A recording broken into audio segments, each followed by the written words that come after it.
в Угачевском районе. Пионер Щеглов Коля,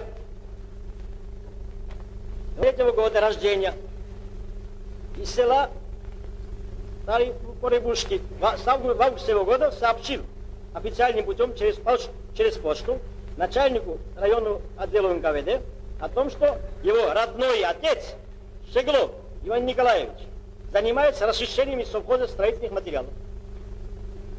Был арестован и был найдено большое количество материалов дома у этого Щеглова. Пионер Коля Щеглов, который знает, что такое советский власть для него, для всего народа, увидав, что родной отец, он ему теперь не родной, этот отец ворует социалистическую собственность, он сказал НКВД, чтобы отца уничтожить как врага народа. Вот какие люди у нас, товарищи, есть. Вот какие пионеры у нас есть. Вот где наша сила и мощь в народе.